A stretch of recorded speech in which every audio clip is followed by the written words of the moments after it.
Next up, while they get the stage ready for the panel discussion, we'll be covering strategies to upgrade cybersecurity and the changing role of boards for effective cyber governance.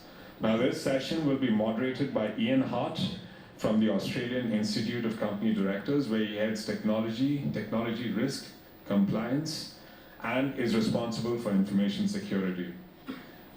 Panelists, we have Monica once again, who you just heard from, Megan Motto, who is the CEO for the Governance Institute of Australia, Mr. Prem Bhawnani, who's the head of IT with Standards Australia, Faizal, who's with the Australian Information Security Association, and Jason Murrell, who's Group Executive for AustCyber.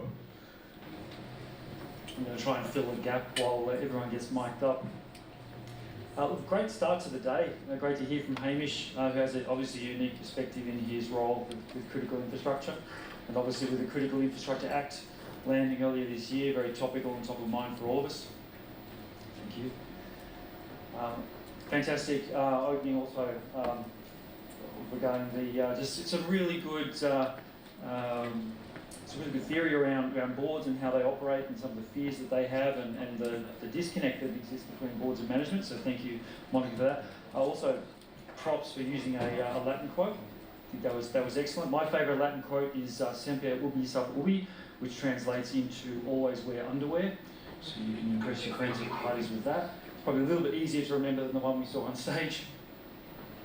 But today we've got a great panel of experts who cover not just individual industries but have a really broad cross-industry view. And you know, this is an extremely topical time for us in Australia, and obviously the last few months have made us all collectively less comfortable than we were probably back in sort of August, July. And it's no longer a case of I need to make myself more robust than the next organisation. It's that old thing, I don't need to outswim the shark, I just need to outswim you.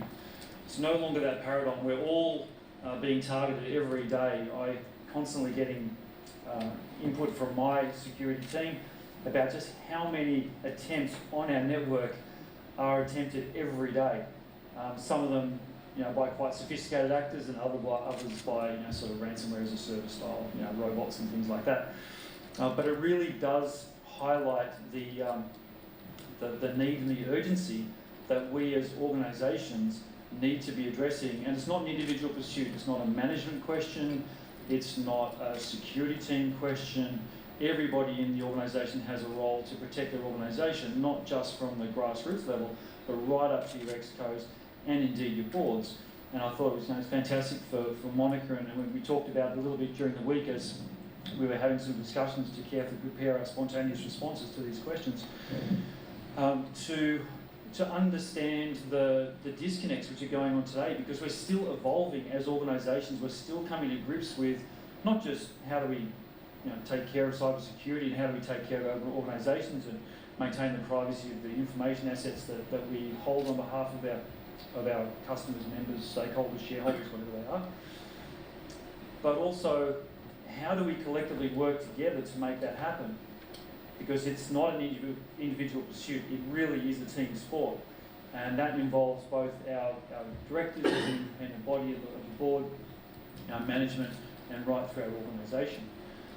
So with that, I want to kick off with a very broad question, and we're going to sort of delve down into some of the detail a little bit. But I'm going to start with Megan. So Megan, just what are the big rocks that you see that boards need to be addressing, and potentially addressing kind of urgently, to really increase their cybersecurity governance perspective and readiness? Look, thanks so much. And if I can just start by acknowledging that we're all sitting on the land of the Gadigal people of the Eora Nation today, and I pay my respects to elders past, present and emerging. It's a really important custodianship that obviously we are very fortunate to have the oldest living culture on the face of the planet, and I certainly feel a deep sense of admiration and also respect, and I'd like to acknowledge that. Particularly in this very important year, we're all going to have a very important decision to make at some stage on the voice to Parliament. Look, I think the first thing to be said is it's such an important topic, and I thought your presentation was absolutely fantastic. But at its core, and I should say I sit up here both as a CEO who answers to boards, and I also sit as a director who has executive teams managed, and including on the board of Standards Australia, and we could probably share some stories about what happened only a couple of weeks ago. And the biggest issue that we have is boards that don't know what they don't know.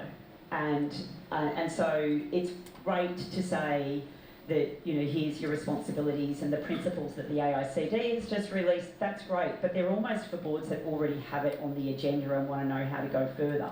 The biggest problem that we have is the boards that don't really have it on the agenda. And the Governance Institute of Australia did some surveying, just shy of 500 respondents. Here's some scary statistics for you, but almost a little settling for you, because you'll know probably in your own situations you're not alone. 41% of respondents say that less than a quarter of their board members have technology skills as part of their core skill set, and 13% have no directors with digital skills. 21% of respondents have no digital transformation underway at their organisation at all. So that's pretty scary. 46% rate their organisation as average or poor when it comes to data management. 93% say the board should be involved in technology, but 34% say their board is not dealing competently with tech issues, and 47% say that that's due to a lack of tech skills on the board. So I want to just start with some of those statistics and think about the very first thing that you have to think about before you get it on the board agenda is to have a look at who's in the room in the first place.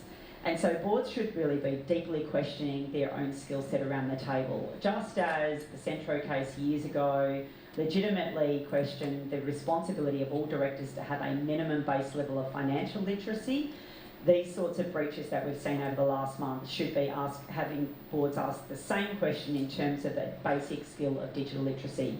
So there's two things going on. Firstly, it's board composition. The Governance Institute also does a wide diversity survey, and as part of that we look at the base skills background of directors, and overwhelmingly boards are still filling up full of lawyers and accountants. And so we are not inviting enough people with deep digital skills. Now the challenge on two boards. So what we have to do is have more digital ready people going into the boardroom. I'll talk a bit more about that in a moment. But then we also have to lift the base level skills of the rest of the director set, and I can certainly talk a little bit more about that, because they are just people, but they're people with egos. And so you have to understand how to do that in a way that's gentle. So how do you educate them in a way where they're not losing face? And this is really a human behaviour issue. It's not an intelligence issue, because most directors are very intelligent. It's a human behaviour issue. They're afraid to ask questions because they don't want to look dumb in front of an expert or in front of their fellow directors. So I want to talk about a little bit more, just really quickly, about both of those things. The first is when we're inviting people with deep digital skills, first of all, there's not a lot, we're still developing those skill sets in the Australian market. But we also need to reach into the technical community, the data community, the digital community. But we also have to recognise they need to be equipped with the skills that they need to be competent or well-rounded directors. It's like going into a board recruitment process and saying, you should appoint me because I'm a woman. No, you shouldn't be appointed because you're a woman. You have to still be able to be a competent, fully rounded director. So there is a deep need for digital professionals to start learning how to speak the language of the directors, learning how to speak the language of the boardroom. We also did a project a couple of years ago with Data 61, and the results were essentially that the problem and the disconnect between people who work in cyber and digital and directors, it's a little bit like that old book, Women Are From Mars, Men Are From Mars, Women Are From Venus. You know, they're speaking entirely different languages and they don't connect necessarily. So there is a really important role there for organisations like the Governance Institute of Australia, AICD and others to play in lifting the governance skills of our digital professionals so that they're board ready. Then on the other side, we have to educate our directors.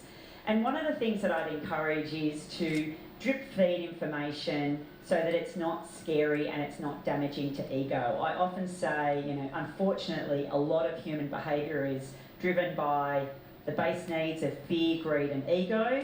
So if you could put some information in front of them that says, you know, you might go to jail, you might lose a lot of money, or you might lose face.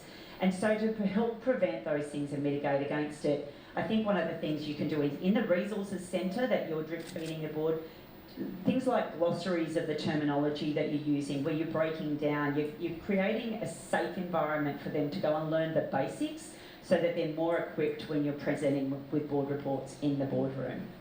I'll stop there because I can obviously go on forever. That's a great topic, and I think, you know, what you spoke to there, and indeed what Monica spoke to in her talk, it's that different language, it's that language barrier. And you know, a lot of organisations, a lot of boards have said, gosh, we don't have a tech dude in the room. They parachute in a pretty seasoned CIO to kind of be the translator between tech and the board. And that's kind of necessary because we're not great marketing people, we're not great statesmen, that's why we work in IT, right? And it's not our strong suit. But we actually need to be. We actually need to develop that to be able to break that back. It's not the board's fault that they don't have the skills. It's like you said, it's a two-way conversation. There's a role for each of them to play. So just, I'll just stay with Megan, with you and Monica. Is there a practical, sort of one practical thing, and I suppose you talked about the glossary, but one practical thing that management or boards can do to try and collectively break that barrier? I'm actually thinking of and I'll take you back to education and to the learning styles. So, have you heard of VARK? Has anyone heard of VARK? Yes. So V stands for visual, A stands for audio, R reading and also writing, and K kinesthetic. So people learn differently. People learn when you talk at them, they probably remember about 60% or less.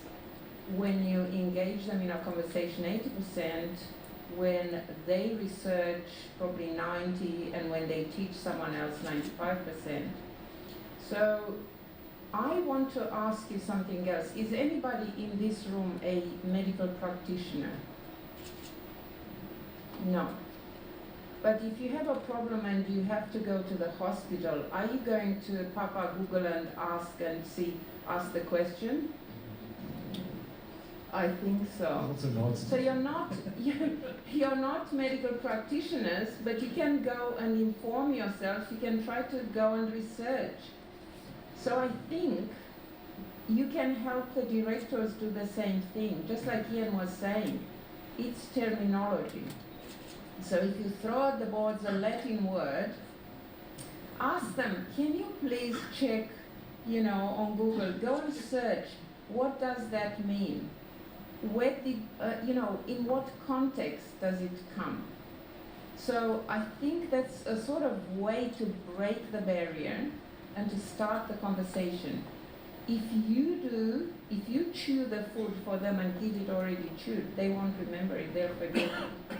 If you make them work to get that information, I think you have a higher chance, and statistically, it's a higher percentage of understanding that they will remember, when they actually research and do it themselves.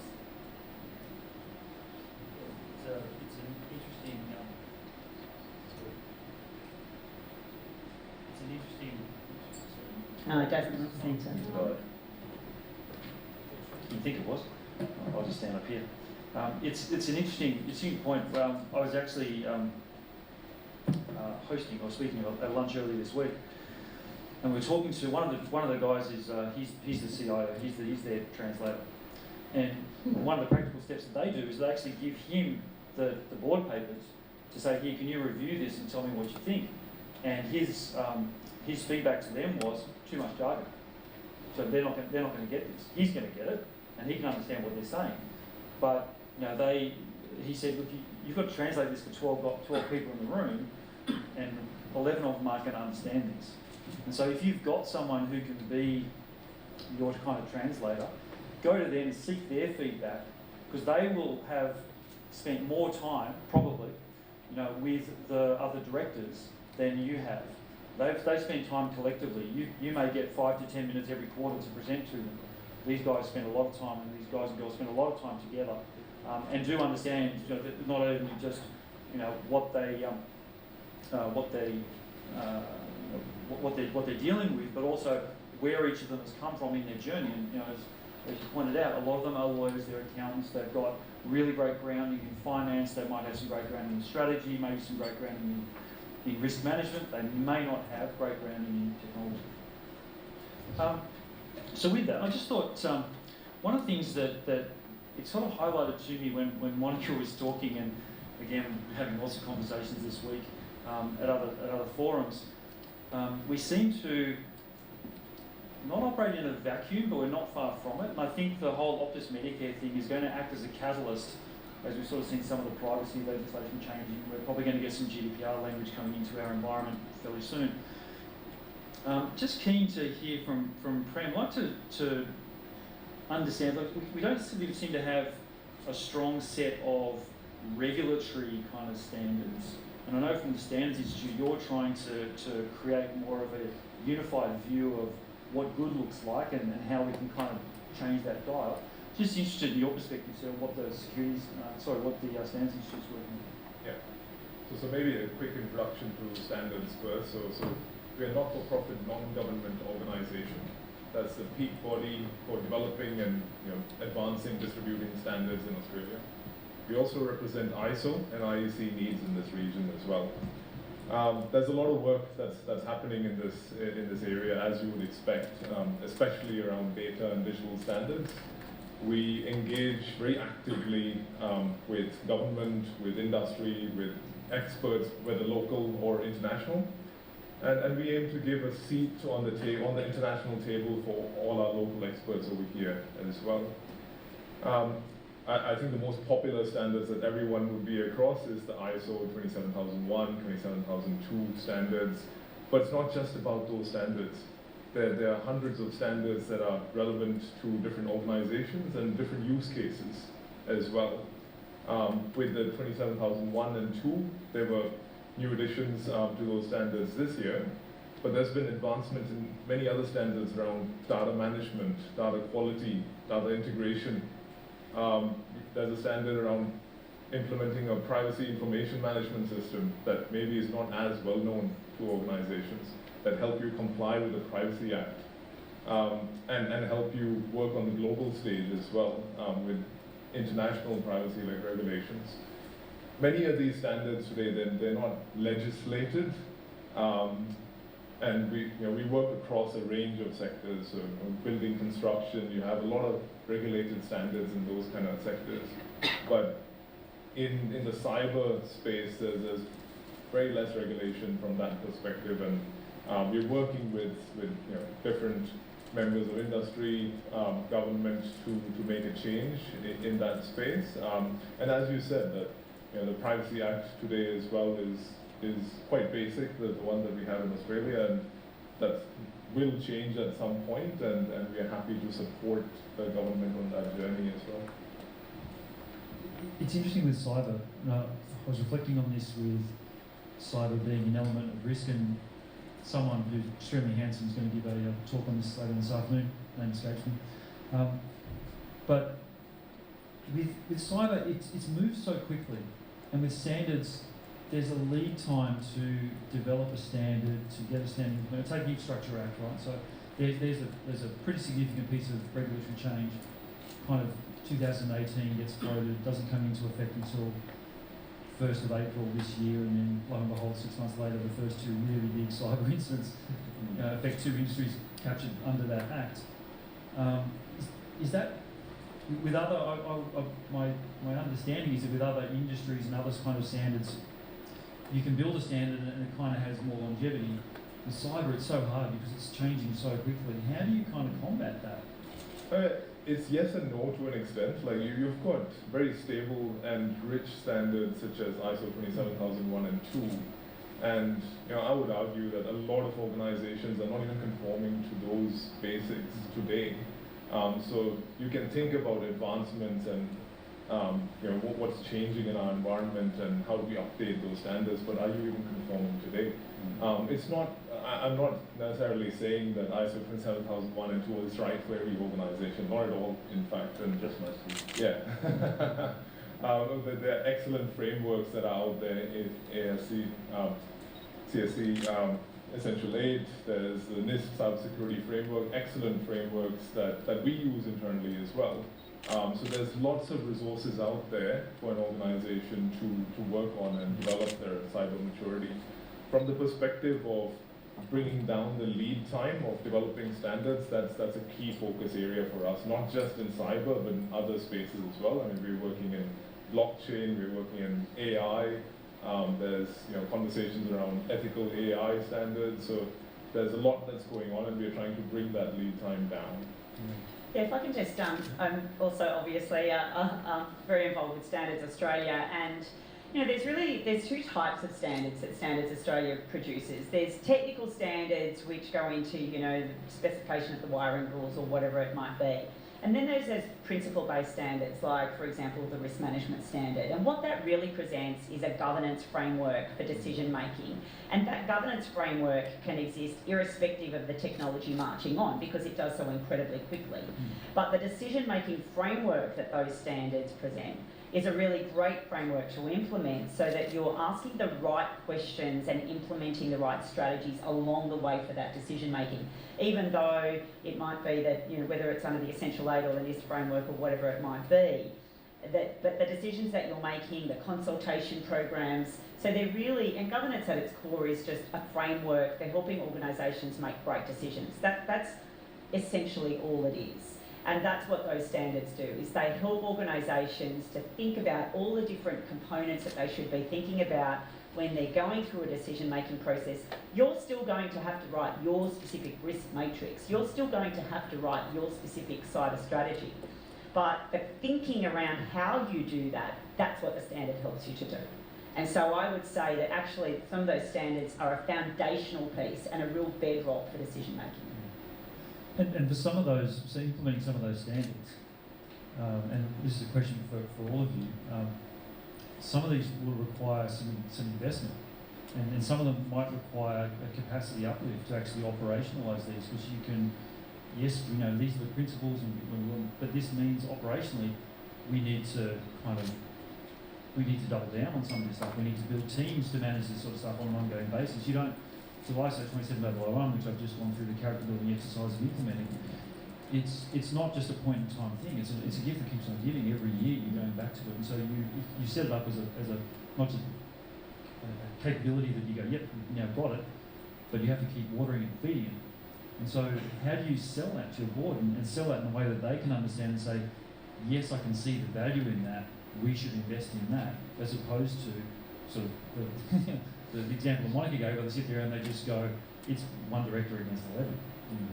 So for all of you, have you had experiences where you've had to try and really sell something that says, this is unpopular, but it's worthwhile doing, and here's why? Sorry. No, you go. Whenever I step on a board of directors, I actually ask them to buy immediately as soon as I get on the board, and I say, guys, please buy the basic standards, okay? So the basic standards to me, there used to be a standard which I can't find anymore, like I bought it for myself, AS8000 series. You must be familiar with that. So these are the governance standards. I like that one very much. I asked the board to buy the ISO 31000, the risk management. There's another one called 10002, that's for dealing with clients. There's 14001, I believe, which is the environmental standard. So not even getting to the technical ones, and by the way, I like the 27005, which is connecting the cyber with risk, and then 9001. So that's the first step. I say, can you please buy the standards? Then, once they, the CEO buys the standards, or I make sure that they're in place, then we start the discussion. So it's really step by step by step. So you start somewhere and then you grow from there. Sorry. No, I was going to say, it's and it's funny you said about the 27001, that evolution of it going in. Once it's in there, it's a great guidepost to do something. And then what you just said there is exactly the classic example. And then just say you have AFSL licenses and all the other things that come into play as well. A couple of years ago, I was part of a startup called 6Clicks, which was a governance risk and compliance platform. And that was looking to take away that whole aspect and put it all in one place, show the similarities and differences that the questions have. If you have to use multiple question sets, instead of having 15 tabs open on an Excel spreadsheet, you're changing, and ISO changes things, and it was automatically doing that. And AI machine learning, when it was built in that is the hardest thing for natural language, from a machine learning or AI type basis, and looking for the similarities and differences. It's hard enough doing it in a platform where you're trying to build it specifically for that. This is the thing, when there is this crossover and there's similarities and there's differences when they're going, I'm using this metric, I'm using that metric, that's a bit different to that. That's where the confusion comes in for boards, when you've got multiple things you have to say, we have to look after. That's when it comes in, that's where it gets too hard, and sometimes they drop the ball. So I think we need to make that easier. I think it needs to become more technologically based.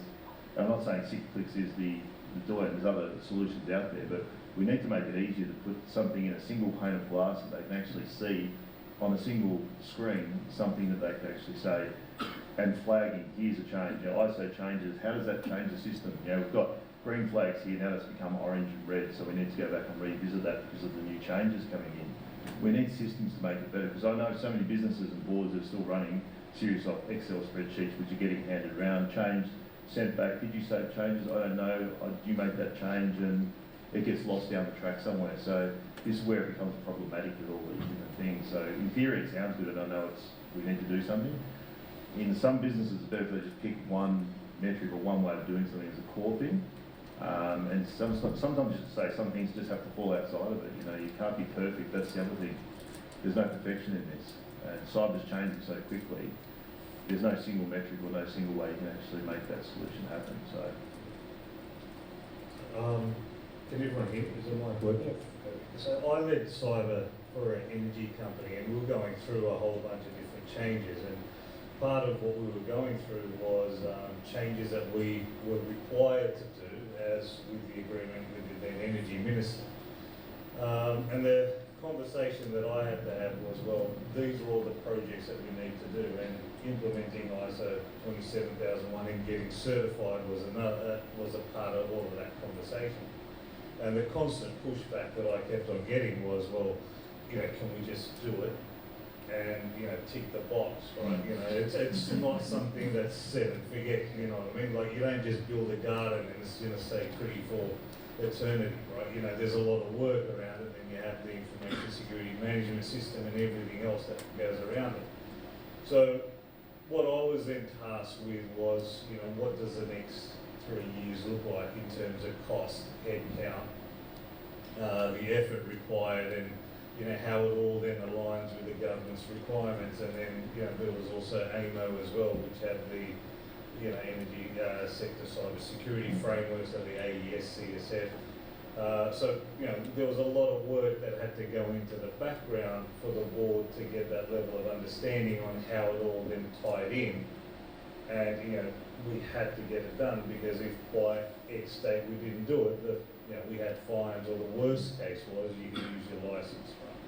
So I was lucky in the sense, in that space, that I had backup from AEMO and the Home Affairs in terms of, you guys need to do this. And it wasn't just, the company that I was working for. I had other peers in the energy sector that were at different levels. And, we spoke, and I built all of that into those documents that, X company is this far into the journey, and this company is starting off the journey, and this is what we're required to do.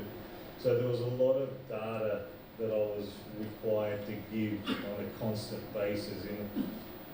And I suppose for me it was quite frustrating at the time that it had to be in very, very simplified language. And one of the hardest things that I was constantly trying to think of is, well, how do I get rid of the jargon, simplify the language, and get that point across that they understand in the time frame that I have, while I'm up there. So that was some of the difficulties back then. This was going back a number of years, but that was some of the challenges back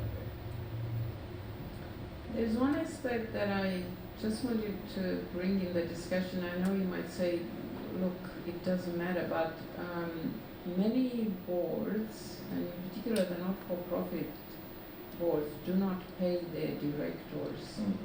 So that's an important thing to think of, that people are actually going and dedicating their time. Sometimes you can end up with one board meeting per month, and you end up with 500 pages to read. And really like read and understand and be able to make a decision. And on top of that, you have to understand about cybersecurity and learn about it. So it's not only a question of do they want and do they understand and can they, is it really, how can I say, can they quantify the liability? Because regardless of the pay, if they are paid or not, they have the same liabilities at law. So think of that as well.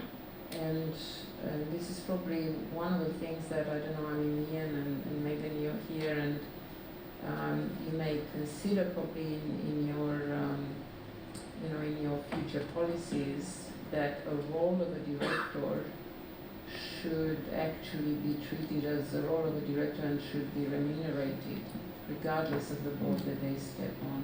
With the risk. Yeah. Absolutely, and look, that's a large conversation, probably not for today, although I'm very happy to have it on a platform, because we do have some views around the increasing liability and responsibility of directors, around the corporate responsibility, around stakeholder responsibility, and around community responsibility.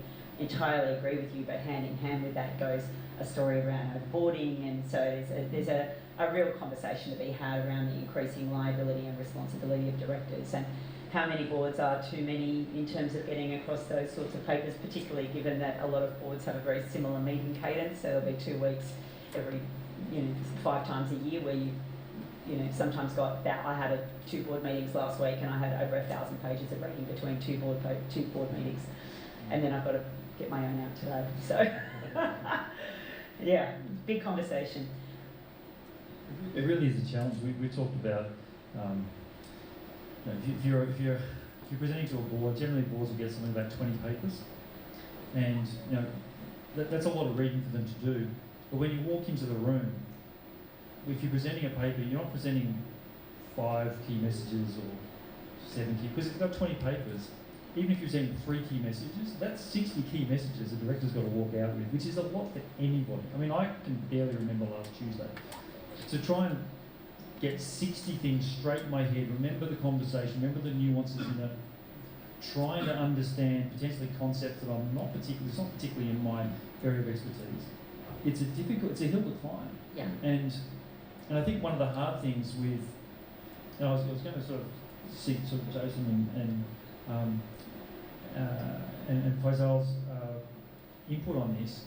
I think there's a real challenge in providing meaningful and measurable metrics that actually make sense to a board, so that you avoid the kind of in-flight magazine syndrome. Oh, we should be doing that and doing this. And I'll tell just a very quick story.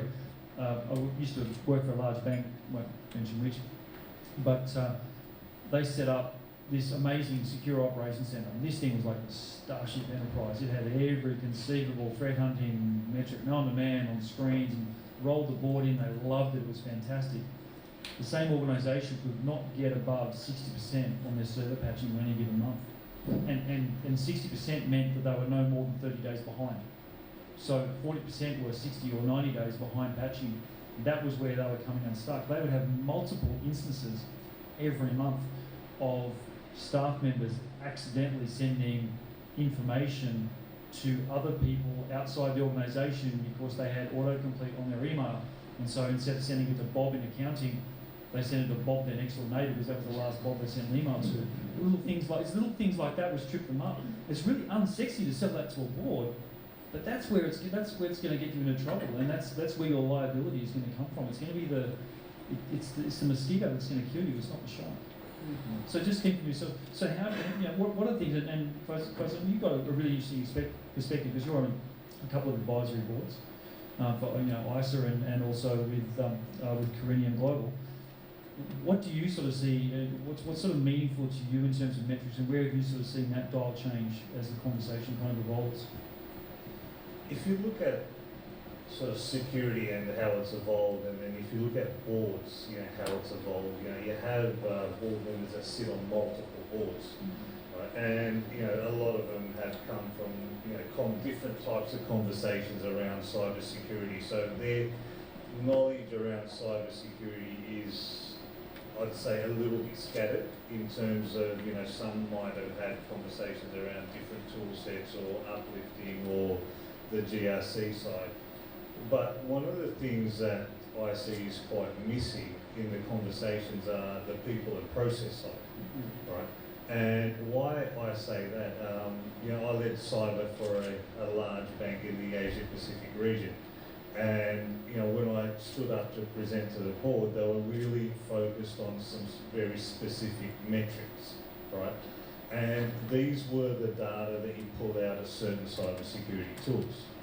Right. But where we were lacking in data was the people and process side, right? Because cybersecurity isn't just technology, right? It encompasses everything, right? And your people within the organisation needs to embrace that, right, and understand that. So that's where I think a lot of the gaps are in terms of the conversations that we're having with the board, because we're presenting them a whole bunch of metrics, which to a certain extent can look quite good. A great example is phishing metrics. We did this and the click-through rates this and it looks this good. That's a great classic one, right? Or we've just spent $10 million and we've implemented all of these tools, right? So it gives in my opinion, a false sense of security that you're in a lot better position than you are. But the type of metrics, personally, that I want to see is, well, hey, you've implemented a DLP solution with data classification. You spent $2.5 million as an example. Well, how many people in your organisation are actually using it? Right? How many people within the business is using it? Right? We've implemented a password containerization tool. Who's using it? Right? These are the metrics that I think the board needs to see to give them the level of understanding, even though we are doing a lot, but there's still all of these gaps, which then has an impact to the organisation. So in my opinion, I think the metrics that I'd want to be seeing is, well, you've implemented these, how effective is it, who's using it, what are the processes like? Because as you've mentioned, and we talked about it during the luncheon, you look at business email compromise, right? It's gone up, right? All of these issues that we're seeing are going up, and it's a process flaw, right? People aren't following the correct processes that are getting put in place. We have huge issues with shadow IT, right? So I think we are presenting some really good metrics to the board, but I think we need to start to present metrics that really showcase where we actually are, in terms of the whole business, not what security is just putting in. Took the words out of my mouth there. That's the same sort of thing. The phishing one is a classic example of a metric used. Get the first phishing test done and it's 20-30%, and now we're averaging around 5 or 3% per month. Isn't that great sort of thing? But that bottom down, or sort of top down, bottom up sort of approach, so everyone talks about it, but no one's really looking at that as a metric of how is our staff or how are our systems really working at the bottom. And you spoke about the ego. The board's looking to protect themselves. How do I stop myself going to jail or doing all that sort of stuff? It's more about self-preservation than it is sometimes about the rest of the business. So sometimes with that metric, it needs to be a bit more broad-ranging, and you need to make programs if you're going to look at that through a business that actually. Because most people that are working in a business sometimes, or a lot of times, don't care about the business per se. But if you're going down to that training or that people metric, how do you actually make it so it's to them interesting? How does it protect my family? If I'm going to be working from home, how do I protect my own system? Businesses say, let's protect the business, but how can we train the person? And a lot of the stuff we've done in the past and doing now with off-cyber is you're looking at a whole ecosystem. So as off-cyber, we have to look at the whole thing. We're bringing everyone together, and that's from education right from school to how do you become a cyber professional, how how are you recognised in there and all that sort of stuff. Again, all that's about cybersecurity and a cyber professional, but it's not about the people stuff. Like, how do we as cyber professionals work better at actually work on our personal skills to actually present, to make sure we're getting the message across, to make it simpler. You know, the Slip Slop Slap campaign was a classic one for skin cancer, right? Why do we not have something like that for cyber security, just at a base level? You know, just have password managers or strong passwords, multi-factor authentication, updates or patching when available. Those three things are both, or all free, but why doesn't the government, or why don't we're trying to lobby the government to do something like that? I think it needs to start bottom down, and then that metric becomes, are our people more secure? Are they being smarter with their cyber security? Are they protecting us and the organisation, or themselves and the organisation and their families, and starting to broad range it? It becomes the conversation too much about business and how we protect business, when actually it's the email systems which are still being the weakest point of actually getting in. Yeah, so just if I can add a couple of comments on that, because I entirely agree with you, and I've talked about the fact that their government has a responsibility here for a broad-ranging campaign, but and I think you're right, the language has been quite difficult, because instead of talking about cyber security, perhaps we should be talking more about cyber safety. Absolutely. Because that really brings it home for people. And the one thing that I'd say is when you're running your phishing simulations, of course, you've got to include the board. The board are part of the community, and they're usually the worst ones. I mean, who hasn't had a director that said, oh, can you turn off the password reminder or the MFA, because it's too difficult and I can't remember my password, and they're the ones that are trying to bypass the system. So they've got to accept that they have a responsibility, and they should be saying, I haven't received a phishing attack from you, why not? You should be running monthly simulations and I should be part of that. I'm still getting directors in my own organisation ring me, oh, I got this weird email from you asking me for $1,000 on a credit card, you know. So it's really important that the directors are part of that community. And when we look at, you know, cyber can be scary for directors, but the one thing directors really get is risk, and looking at it through the risk and compliance lens. And we've made great runs on the board with regards to occupational health and safety. So safety is a classic example where we can use the frameworks that we did to lift the responsibility to the directors on safety, and we can use those frameworks to think about how we lift that cyber safety. So it's your responsibility as an individual with, you know, zero harm, you know, requirement, or zero harm ambition at the very least, to protect yourself, to protect those around you, including your customers, because that's who you're really protecting here. It's their data. They own it, not you. And so it's really important that we're thinking about how we protect those things, and of course protect the organisation and its directors from a liability perspective. But if we can use those lessons around how we advocated for safety a decade ago and lifted and shifted the dial on safety, perhaps we can get there on cyber as well. And I think, look, that's a great conversation, and I think it's you. Microphones hate me. Don't give me that one stuff, mate.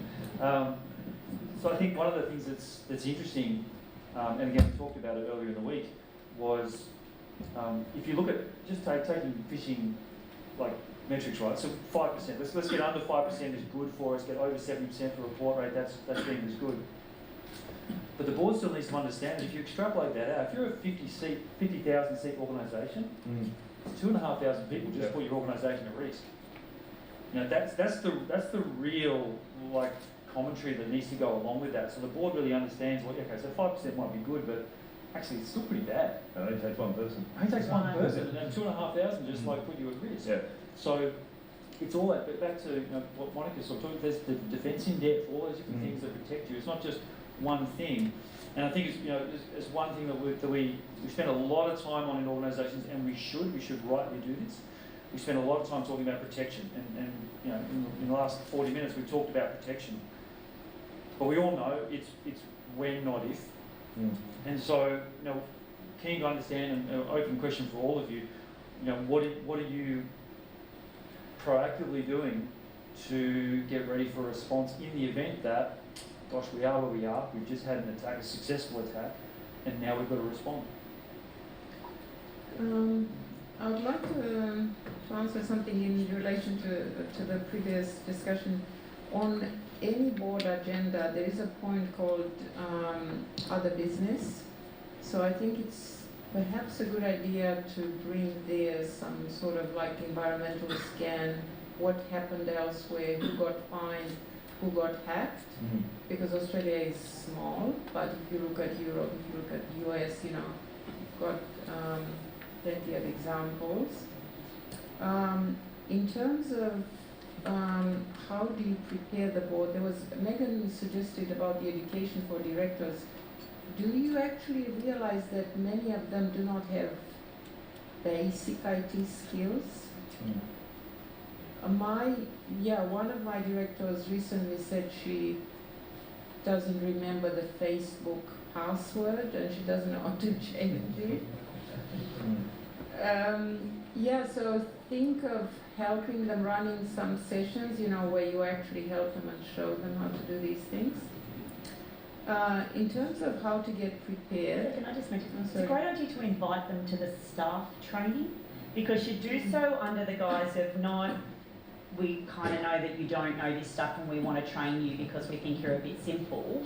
It's actually about being part of the staff culture and seeing, so it's an easier entry point to say, we'd love you to come to the staff cyber training sessions. It's a blind spot because So just throw it in, throw it. It's connected to your Apple Watch that's telling you to stand. It is. I can put my steps in just from there in the chair. I think it's a blind spot that we have in organisations where, when we think cyber awareness campaigns, we think org chart, we think down to the organisation, and we should, because they're the people who are front and centre. We need to think up. Are our excos ready? Are our boards ready? Do they understand if we're in a scenario where we've actually had a cyber attack, there are decisions that are going to need to be made by them. Do they know what those decisions are? Are they prepared to make those decisions? Do we have the information flow so we can give them the good information so they can make an intelligent decision on, at the time? And you need to practice that. And how interesting is that people do Baidu or still at their business, but they've never tested their cybersecurity strategy. Yeah. They've never done a run through. A simulation, you wouldn't get a pilot going up in the sky without doing some form of simulation, at a flight simulator. And there are tools out there that you can use to actually go run your whole business through, you can do it around a boardroom table and then extend that through the business and run it through. I know there's a company, Retrospective Labs, I think it is, from WA, who've done, I know New South Wales got a whole government emergency services, the whole thing to run a whole simulation to see where the gaps are, try and find out, because it's, in theory, it's nice on paper and we've got our ISO done and all that sort of stuff, that's all great. Now let's test it and see if it actually works. Yeah. The testing's massively important. Yeah, but it doesn't happen like that. We did we did a tabletop exercise in my previous role for one of the major companies that operates in Australia and New Zealand.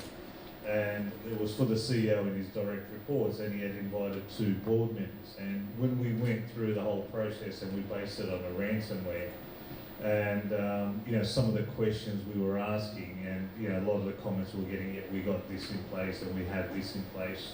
When was it last tested? And that's where they become unstuck, right?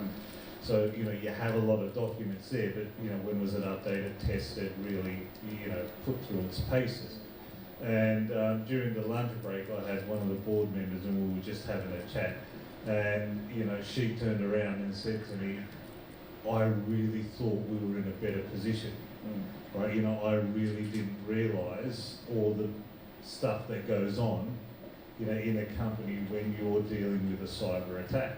And one of the things that we did was, we put the CEO, in front of the media, where we sort of pretended to be the media and asked a number of questions. And the first 3 questions, he just tanked. Absolutely dropped the ball. No matter where you're trying to stuff, does it? And what was Mike Tyson's line? Everyone's got a plan till they get punched in the face. Exactly right. That's perfect. That's totally spot on. Yeah. But he did pick it up. But it really just highlighted that when you do talk about things, and we spoke about metrics, and you get one of the big 4 come in and do an audit, and here's what it looks like, and everything does look pretty green on paper, but when you're actually put through your paces, it's it's like if someone asks me, do you have brakes in your car? Yeah, of course I do. Right. How well does it work? Yeah. How effective is it? Yeah, I think if I can weigh in as well, from a coming from a head of IT perspective, a lot of our focuses are on DR testing and those sort of activities, and we've been conducting them for years, right? And recovering from backups, those sort of aspects. And from a recovery and response perspectives, we've got lots of documentation in place. We've got BCP documentation, roles and responsibilities, all of that stuff. I recently sat on a roundtable to do with cybersecurity, and we discussed this sort of fire drill example as well, that it's not enough to conduct an annual fire drill type of exercise from a cybersecurity perspective. The context is very different. When you're a participant in a fire drill exercise, all you're doing is going down a flight of stairs and gathering in a particular point. And that's what most participants are doing. In a cybersecurity exercise, it's much more complex. There's many factors. There are many factors that are changing as you go through that exercise as well. So you need to build this concept of muscle memory is what we discussed, that you need to practice this. So having a tabletop exercise is paramount for all organizations, not most, to conduct. And involving the board in this is critical as well. So as key individuals within your team, end to end, looking at the DR aspects, but also the people side, the media side, comm side, making sure that you've got all those bases covered as well. I used to work for St. George Bank not long ago, and I was working in 𝐒𝐲𝐝𝐧. They had two centers, two operational centers. So one was in 𝐒𝐲𝐝𝐧, one in the city. Twice a year, they would actually run a BCP test, a business continuity plan test, and they would shut down one center, and then the city center would actually pick up everything. If you try to think in these terms and involve your board, invite your board, and say, look, we've got, let's play, a number of 5 scenarios. One of them would be, a cybersecurity attack, and then you put them on the spot and say, how would you react? What would you say to the media? Because it's not always that the CEO is allowed to talk to the media, so the board has to delegate that function to the CEO. Then I think the message would hit home if you involve them in one of these exercises. So. And Monica, your learning thing before was great too, because if they actually have to say it, as if they would have to say it if it happened, it actually does become more real for them. Yeah. We've just had an attack. This many customers' data was exposed. This is what it's going to mean for fine and all that sort of stuff. And when they actually have to say it and actually have to physically go through something, that actually becomes more real for them. And not only that, invite the lawyers and invite the CFO.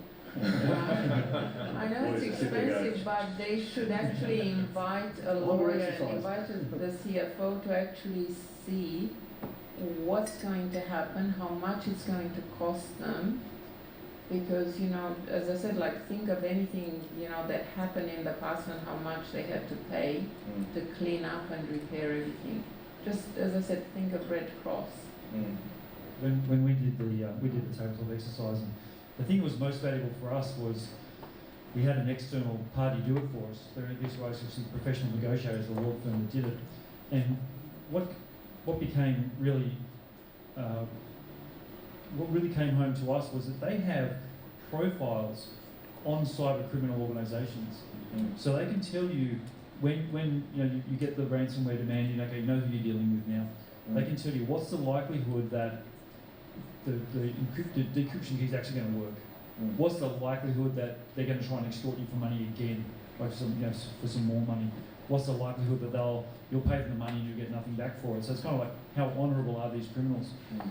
It was really interesting to look at it from that perspective. But again, it comes back to there's all the ethical questions and legal questions that come back to it, like, can I legally pay a ransom? But to your point, you're talking about being ready, right? So there was an organisation recently, I thought it was a really interesting use case. They did all the testing around their backups, and they knew their backup, they could recover from their backups.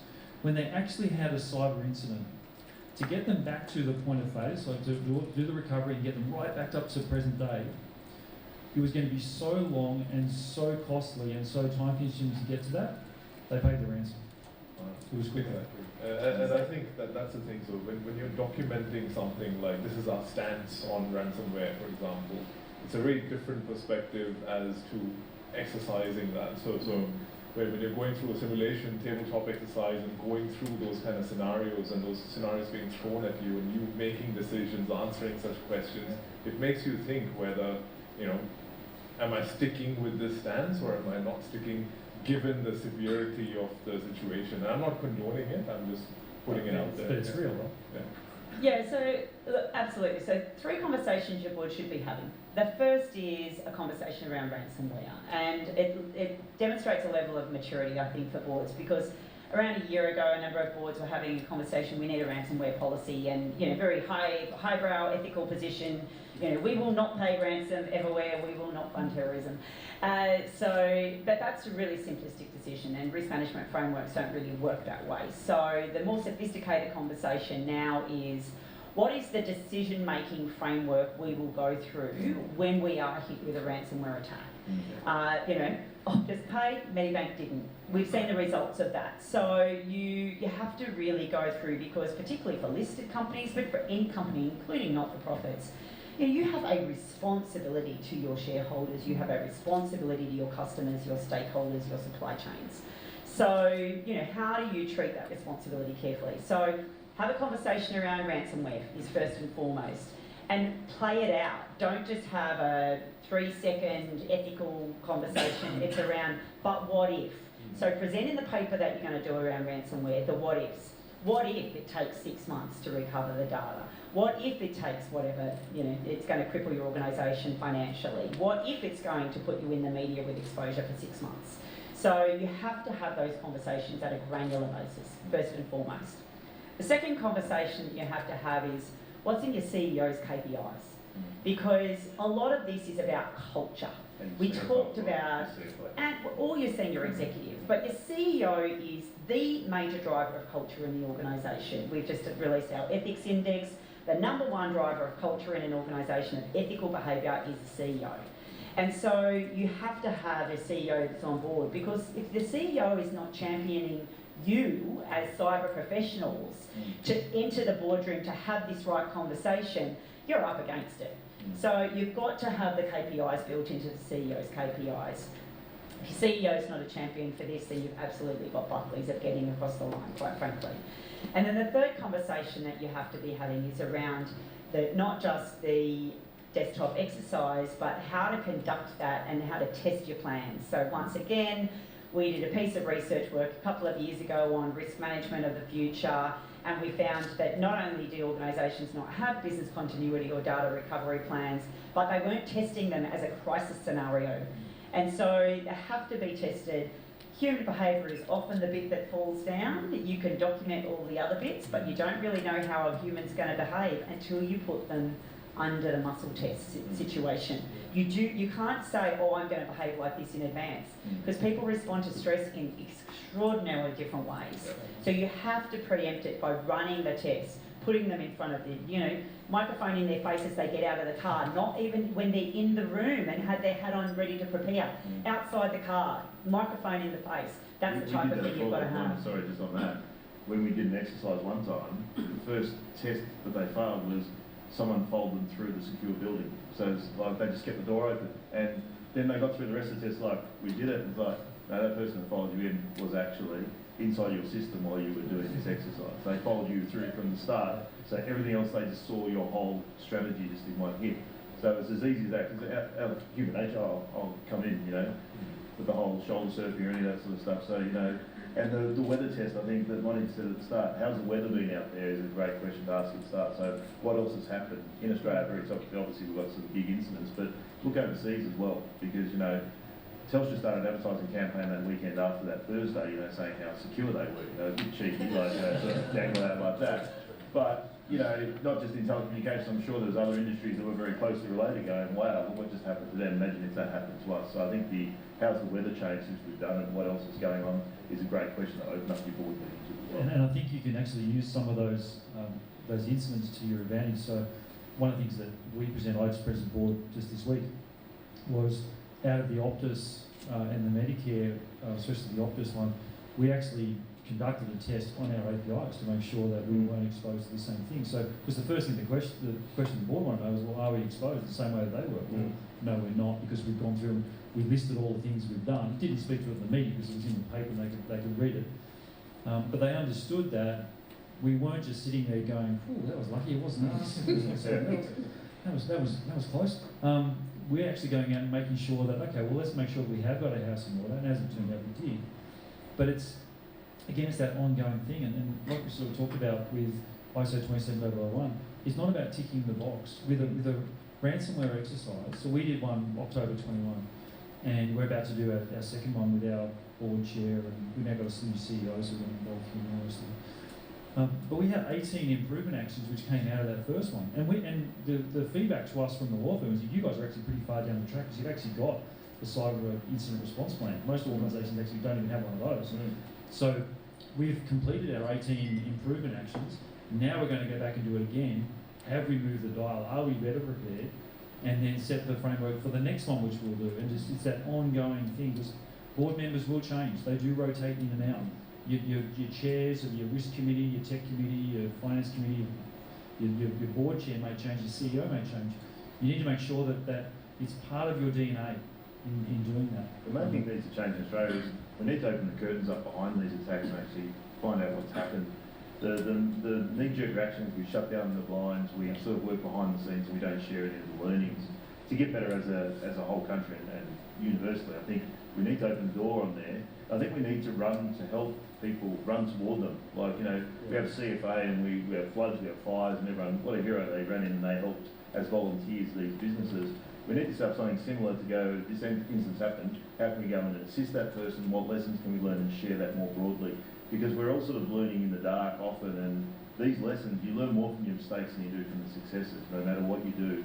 And I think what we need to change culturally here is open the doors up. Absolutely. Say, here's what's happened, here's how it happened, and be completely frank and open and honest, and say, here's a lesson for all of us, and here's how we can protect ourselves better. Because we're sort of guessing a lot with a lot of these. And one of the reasons why the cyber criminals are really successful is just hey, look what I just did this work. They share it everywhere. Do it, yeah. The dark web is like, we need like a light web for all of us. Exactly. We can't treat this like an individual. But seriously, we need to. I think that's the thing, open up. I was going to say, it's a serious conversation that we have to have with government because there are fundamental regulatory barriers that prevent us from collaborating more as an industry and organisations. Yes. You think about when the plane killed the entire board of the mining company in South Africa, and their competitors actually embedded, so they said, I'll give you my CFO for 6 months and I'll give you my COO for 6 months. And they helped that organisation get back on its feet after that incredible tragedy. We need to have a little bit more of that, but there are obviously competition barriers against sharing. Let's face it, our safety policies, our security policies, they shouldn't be our competitive advantage. Our competitive advantage should be about our products and services and our excellence. Yep. Those things should be the rising tide that lifts all boats, but we have to collaborate more. That's it. Absolutely. Yeah. All right. We're just about out of time. We've got 1 minute left. But are there any closing comments from any of the panellists? Look, just one from me. I think one of the biggest things that we've been seeing recently is helping organisations quantify. What's the loss if I have a ransomware attack or a data breach? But the gap where I'm seeing is a lot of these quantifications are around getting your business up and running, but it's only the critical part. Where's, what is the cost to them from getting your critical part up and running to BAU? Right, so that's another gap that I'm seeing in the current environment. But also, what's the ongoing reputational risk? All these things are tied together. So you can't. There's a compliance risk. There's a reputational risk. There's whole financial risk. Obviously, there's a maximum business outage risk. But there's a range of risks, and it all goes in together. Yeah, but the problem is they're only focusing on a small piece. All right, well, please, thank you all. Please join me in thanking Megan, Monica, Jason, Prem and Faizal. Just a great conversation. I really appreciate your time and expertise this morning. Thank you. Thank you.